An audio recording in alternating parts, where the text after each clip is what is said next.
അപ്പോൾ ഒരു ആലിമിനിക്ക് ഉണ്ടാവേണ്ട ക്വാളിറ്റി എന്താണോ ആ ക്വാളിറ്റി നമുക്കൊക്കെ ഉണ്ടാവണം. ആ നിലക്ക് ആലിമീങ്ങളുടെ സിയ്യ് നമ്മളിലുണ്ടാവണം.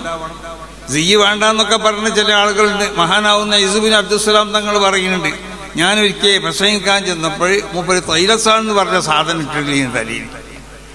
അപ്പൊ തൈലസാന് ഇടാതെ പോയപ്പോൾ ജനങ്ങൾ അംഗീകരിച്ചില്ല എന്നാണ്.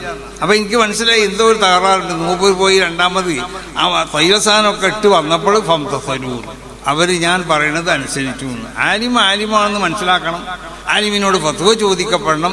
ആലിമിനെ അനുസരിക്കപ്പെടണമെങ്കിൽ ആലിമിന്റെ വേഷം ഉണ്ടാവണം. ആലിമിന് വത്തഖുല്ലാഹ് വയുഅല്ലിമുക്കുമുല്ലാഹ്, തഖ്വയാണ് അടിസ്ഥാനം.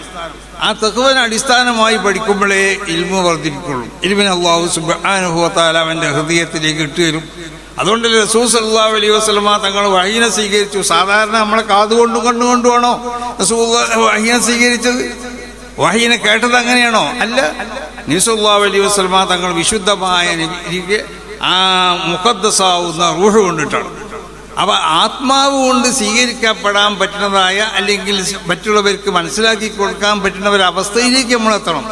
അത് അപ്പോഴേ ഇസ്തിഖാമത്ത് ഉണ്ടാവുള്ളൂ. പക്ഷെ ആ ഇസ്തിഖാമത്ത് അതിന്റെ പൂർണ്ണ സ്വഭാവത്തിൽ ഉണ്ടാക്കി തീർക്കാൻ നമ്മൾ സാധാരണക്കാർക്ക് കഴിയില്ല. അപ്പൊ നമ്മൾ കഴിയണത്ര ഇസ്തിഖാമത്തിന്റെ മേൽ നിൽക്കാം. പഠിച്ച സ്ഥാപനത്തിനോടും പഠിപ്പിച്ചതായ ഉസ്താദന്മാരോടും നമ്മൾ ബഹുമാനവും ആദരവും ഒക്കെ ഉണ്ടാവണം. ആ സ്ഥാപനത്തിൻ്റെ ഗുണത്തിന് വേണ്ടി നമ്മൾ പ്രവർത്തിക്കണം. ഒരു രാജ്യത്ത് ചെന്നാൽ ആ രാജ്യത്തിൻ്റെ മിടിപ്പനുസരിച്ചുകൊണ്ട് അവിടെ നമ്മൾ കൈകാര്യം ചെയ്യാൻ വേണ്ടി നമ്മൾ പഠിക്കണം. ആ രാജ്യത്തുള്ളതായ ആളുകളിലേക്ക് എന്തെങ്കിലും നമ്മൾ ദീനിയായ സംഗതികൾ അങ്ങനെ തന്നെ എല്ലാം കൂടി അടിച്ചേൽപ്പിക്കാൻ പാടില്ല. അങ്ങനെ റസൂൽ പറഞ്ഞത്. അവരോട് ഇന്ന സംഗതി പറഞ്ഞോന്ന് പറഞ്ഞു. അത് പറഞ്ഞു അവർ കേട്ട് പാകപ്പെട്ട് കഴിഞ്ഞാൽ മറ്റത് പറഞ്ഞോന്നാ. എല്ലാം കൂടി ഒറ്റയടിക്ക് ഏൽപ്പിക്കാൻ പാടില്ല.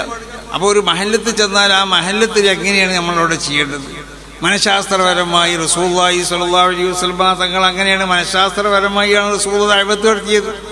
റസൂലുള്ളാഹിനോട് ഒരാൾ വന്ന് പറഞ്ഞു, നബിയെ തങ്ങളെ കൊണ്ട് വിശ്വസിക്കണം, പക്ഷേ എനിക്ക് നിങ്ങൾ നിരോധിക്കുന്ന പല സംഗതികളും ചെയ്യാൻ എനിക്ക് അതിനെ വഴിപ്പെടാൻ എനിക്ക് കഴിയൂല എന്ന്.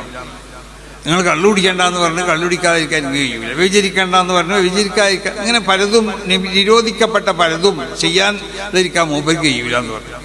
അപ്പോൾ റസൂൽ പറഞ്ഞു, വിശ്വസിച്ചോ, പക്ഷെ ഒരു കാര്യം നീ സ്വീകരിക്കുമോ എന്ന് ചോദിച്ചു. അത് സ്വീകരിക്കാം. എന്താ ഒരു കാര്യം എന്ന് ചോദിച്ചു. നീ പൊള്ളു അറിയാൻ പാടില്ല. അപ്പം ഞാൻ പൊള്ളു അറിയില്ലാതെ നബിയോട് ബയ്യത്ത് ചെയ്ത് അദ്ദേഹം പോയി. പിന്നെ കള്ളുടിക്കാൻ പോയപ്പോൾ അയാൾക്ക് തോന്നി കള്ളു കുടിച്ചു വീണെന്ന് റസൂലുള്ളാഹിനോട് പറഞ്ഞാൽ ശിക്ഷ ഏതായാലും ലഭിക്കും, കള്ളു കുടിച്ചിട്ടില്ലാന്ന് പറഞ്ഞാൽ പൊള്ളുവോ. അങ്ങനെ അയാൾ ഓരോ തെറ്റിൽ നിന്നും ആ നിലക്ക് ഒഴിയുന്നു എന്നുള്ളതാണ്. അപ്പോൾ റസൂലുള്ളാഹി സ്വല്ലല്ലാഹു അലൈഹി വസല്ലം തങ്ങളുടെ ആ കൽപ്പനയുടെ രീതി നോക്ക്. ഇതാണ് മനഃശാസ്ത്രം എന്ന് പറഞ്ഞത്. നമ്മളൊക്കെ വിചാരിച്ചത് പുതിയതാരെങ്കിലും ഉണ്ടാക്കിയതാണ്. റസൂലുള്ളാഹി സ്വല്ലല്ലാഹു അമ്പിയാക്കന്മാരും ഇവനും മനഃശാസ്ത്രപരമായിട്ടാണ് അവർ ദഅവത്ത് നൽകിയിരുന്നത്. സർവ്വ അമ്പിയാക്കന്മാരും അതല്ലേ, വഖൂല ഇദ്ഹബാ ഇലാ ഫിറഔൻ വഖൂലാ ലഹു ഖൗലൻ ലയ്യിനാ. അവരോട് നിങ്ങൾ വളരെ മനഃശാസ്ത്രപരമായ രീതിയിലാണ് നിങ്ങൾ അവരോട് സംസാരിക്കേണ്ടത്. അവരെ നിങ്ങൾ ഇസ്ലാമിലേക്ക് നിങ്ങൾ ദഅവത്ത് ചെയ്യേണ്ടത്. അപ്പോൾ ഈ കാര്യങ്ങളൊക്കെ ശ്രദ്ധിച്ചുകൊണ്ട്, ഞാൻ സുദീർഘമായി പറയല്ല, എനിക്ക് അടുത്ത ട്രെയിനിന് പോകാനുള്ളതാണ്. അപ്പോൾ അതുകൊണ്ട് അല്ലാഹു സുബ്ഹാനഹു വ തആല ഈ എല്ലാ കാര്യങ്ങളും ശ്രദ്ധിച്ചുകൊണ്ടിട്ട് ദീനി ദഅവത്തിലേക്ക് മുന്നിട്ടിറങ്ങാനും ഇൽമിനെ വർദ്ധിപ്പിക്കാനൊക്കെ വഖുർ റബ്ബി സിദ്നി ഇൽമാ എന്നാണ്. ഇൽമിനെ വർദ്ധിപ്പിക്കാനൊക്കെ അല്ലാഹു നമുക്ക് തൗഫീഖ് നൽകട്ടെ.